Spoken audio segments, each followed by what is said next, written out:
जी बिस्मिल्लाहिर्रहमानिर्रहीम जी। मेरा नाम खुरम है, सियालकोट से मेरा ताल्लुक़ है।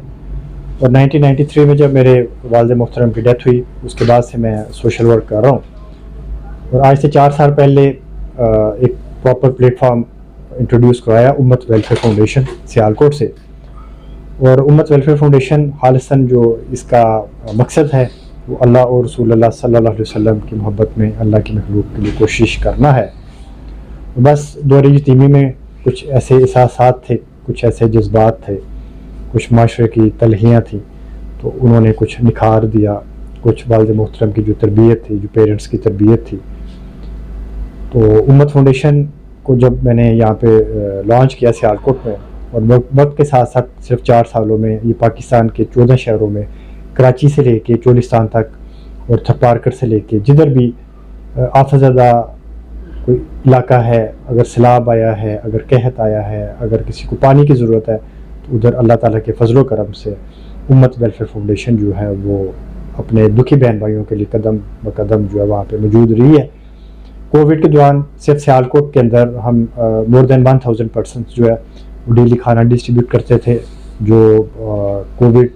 की वजह से डेड बॉडीज़ थी उनको उनकी तदफीन करते थे। और नतीजा ये निकला कि मैंने खुद जो है वो कोविड नमूनिया को फेस किया,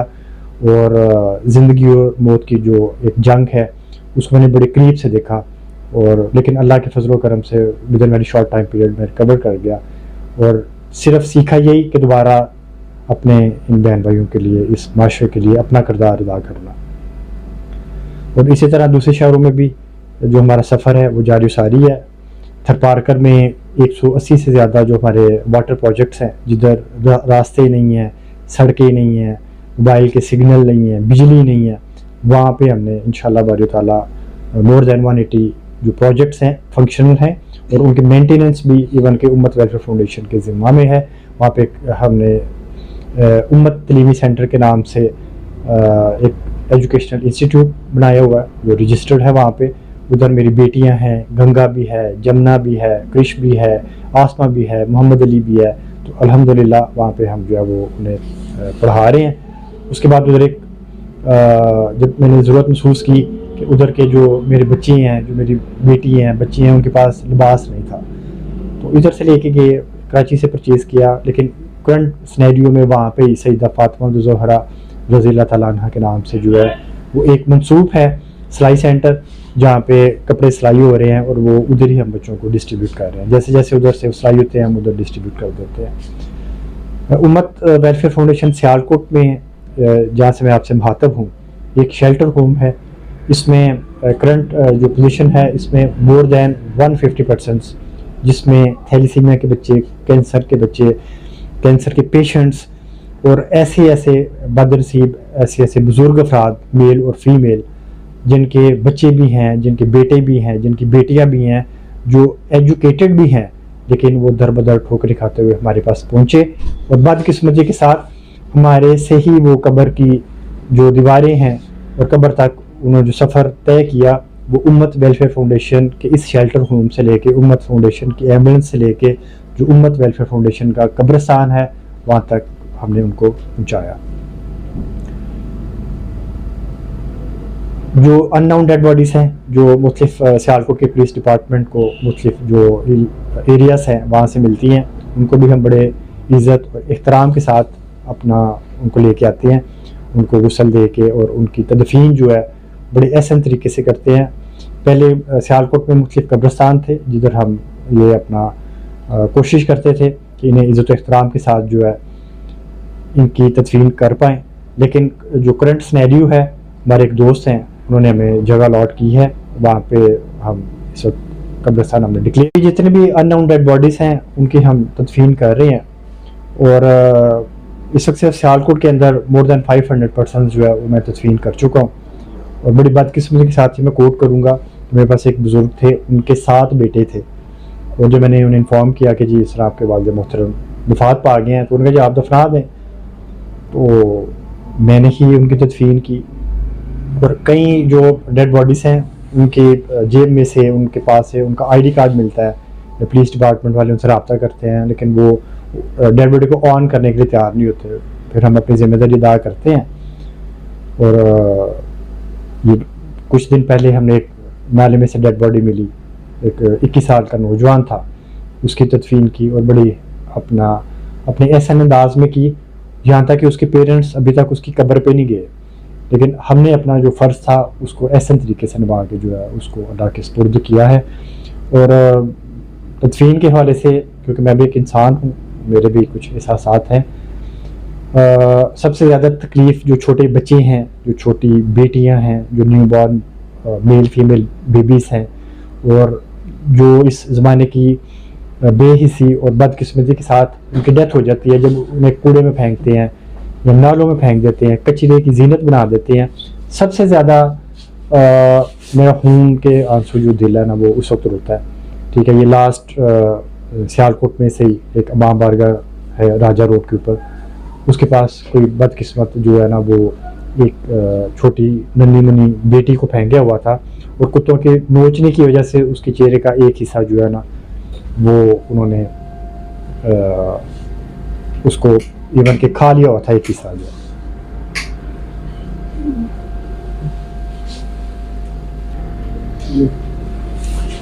तो बच्चों की जो डेड बॉडीज़ हैं वो बड़ा तकलीफ़ देती हैं, और एक यहाँ पे हमने छोटी सी एक मार्ची बनाई हुई है डेड बॉडीज़ को प्रिजर्व करने के लिए, और अगर किसी को घर में भी कूल बॉक्स वगैरह की ज़रूरत हो तो हम टोटल फ्री ऑफ कॉस्ट जितनी भी हमारी सर्विसेज हैं उम्मत वेलफेयर फाउंडेशन की, वो टोटली फ्री ऑफ कॉस्ट हैं। और जिधर जिधर उम्मत वेलफेयर फाउंडेशन की हमारी बहन भाई को ज़रूरत आती है हम उधर पहुँचते हैं। यहाँ पे छोटे बच्चे भी हैं, बेटियाँ भी हैं, माएँ भी हैं, यंगस्टर भी हैं। बस इसी ज़माने के जो कुछ हालात हैं, जब रिश्ते टूटते हैं तो लोग डिप्रेशन में चले जाते हैं। जब बहुत करीबी एक रिश्ता होता है और आप इवन के कुछ दोस्त हैं वो बड़े करीब हैं, जब अचानक फासले आते हैं तो एक डिप्रेशन की जो एक एटमॉस्फेयर है वो डेवलप होती है। और उस वजह से ये ना ही पागल हैं, ना ही हम इन्हें मेडिसिन देते हैं, ना ही हमें इन्हें टॉर्चर करते हैं, वो बड़ा कंफर्टेबल इधर अपने आप को एडजस्ट करते हैं। और इवन के इस माशरे की जो कुछ तल्ख हकीकतें हैं उसकी कंप्लेन करते हैं कि जी फ़लाने मेरे पे ठंडा पानी फेंका, फ़लाने ने मेरे पे पत्थर मारा। यहाँ पे एक बेटी है, पुलिस डिपार्टमेंट वाले हमारे पास छोड़ के गए तो लोग उसे पत्थर मारते थे, लोग उस पर आवाज़ें कसते थे, लोग उस पर पानी फेंकते थे। आप लोगों को अल्लाह पूछे कि भाई अल्लाह के बंदे आपको इसकी क्या लज्जत क्या आती थी, उसको तो तकलीफ़ होती थी ना। तो उनके ख्याल में ये था कि ये एक अबनॉर्मल है, तो वो शायद इंजॉय करते थे इन लम्हात को। तो उस बेटी ने, आप यकीन करें कि ये हमारे से जब उसने डिस्कस किया कि मेरे साथ इस तरह लोग सलूक करते थे, ज़्यादा मेल, ठीक है जी, वो सलूक करते थे, तो बड़ा दुख होता है। ठीक है, एक हमारे 27 साल से सियालकोट में खतून थी जो डेली जो है वो इस माशरे की जो अब अल्फाज भी नहीं है, ठीक है, उन्हें जब मैंने अपने पास शिफ्ट किया तो उन्होंने सबसे पहले कहा जी ला इलाहा इल्लल्लाह मुहम्मद रसूलुल्लाह। उन्होंने ये बताया कि मैं मुसलमान हूँ, और बताया कि मैं नॉर्मल हूँ, लेकिन लोग उन्हें जो है ना वो एक नॉर्मल समझ के तो बिला नागा उनको मिस यूज़ करते थे। बड़ी खूबसूरत हमारे माशरे की माँ है, बेटी है, बहन है, और अल्लाह के ने बस हमारे से काम ले रहे हैं, और अल्लाह की तौफीक़ात से ही मुमकिन होता है। जितनी कुछ ऐसे अफराद हैं जो इस डिप्रेशन की वजह से लापता हो जाते हैं घरों से, इवन के लाहौर से, फैसलाबाद से, पीछे वाक एंड से जो है हमारे पास एक बुज़ुर्ग थे, अल्लाह की रहमत से उनके घर तक उनको पहुंचाया। ये चंद दिन पहले एक बेटी लाहौर से थी, उसको लाहौर बड़े एक हेल्दी एटमॉस्फेयर में उसको जो है उसके घर में हमने उसके पेरेंट्स को, उसके बहन भाइयों के सुपुर्द किया, और बड़ी खुशी होती है और वो तड़प रहे होते हैं। और मैं यही अल्लाह का शुक्र अदा करता हूँ कि हम अपना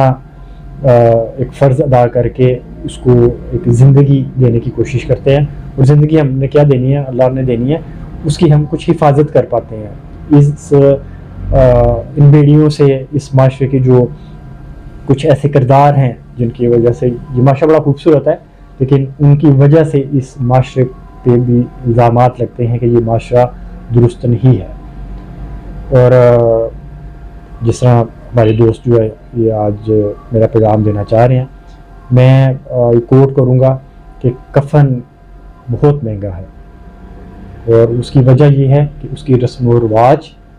जो हमने खुद डेवलप किए हैं वो बहुत महंगा है, और शादी की जो रस्म व रवाज हैं वो सस्ती हैं। इस पे एक लम्हा फिक्रिया है कि शादी की रस्म व रवाज क्वाली नाइट से लेके गाना नाइट से ढोलकी से लेके जितने भी रस्म व रवाज हैं, ठीक है, मैं अल्लाह का वास्ता दे के इस प्लेटफॉर्म के ज़रिए ये मैसेज दूंगा कि वो ज़रूरी नहीं है। ठीक है, आप कर्ज़े उठा के वो फंक्शन कर लेते हैं, लेकिन एक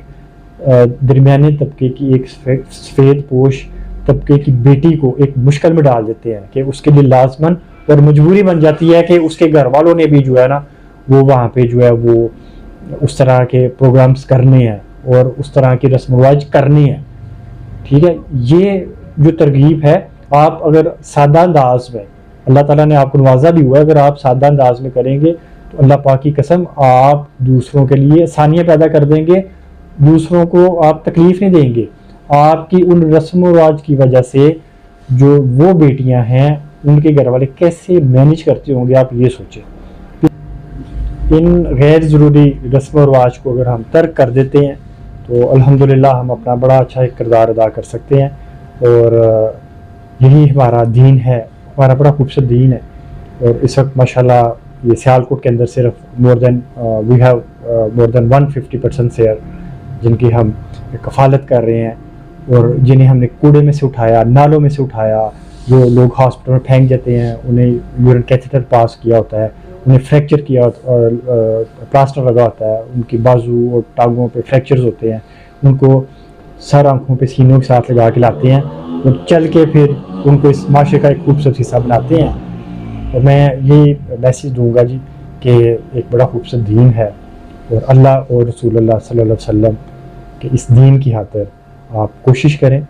हमारा साथ दें। मैं अहलियान सियालकोट का भी बड़ा शुक्रगुज़ार हूँ, खुसूसन मैं चैम्बर ऑफ कॉमर्स सियालकोट का भी बड़ा शुक्रगुज़ार हूँ, जिनकी वजह से हर आने वाले दिन में हमें तकलीफ मिलती है, हमारे हौसले बुलंद होते हैं। इस वक्त हमने 175 मरले जगह एक दी है, उस पर हम फाउंडेशन को प्रॉपर बनाने का इरादा रखते हैं, और इंशाअल्लाह बारी ताला अल्लाह के फजल करम से और मेरे दोस्त अहबाब, मेरे फैमिली मेम्बर्स और अहलियान सियालकोट की वजह से ये जो प्रोजेक्ट हमने शुरू किया है ये इंशाअल्लाह बहुत जल्द जो है वो मुकम्मल होगा, और हम ज़्यादा से ज़्यादा अपने दुखी बहन भाइयों का साथ दे सकेंगे। पाकिस्तान जिंदाबाद।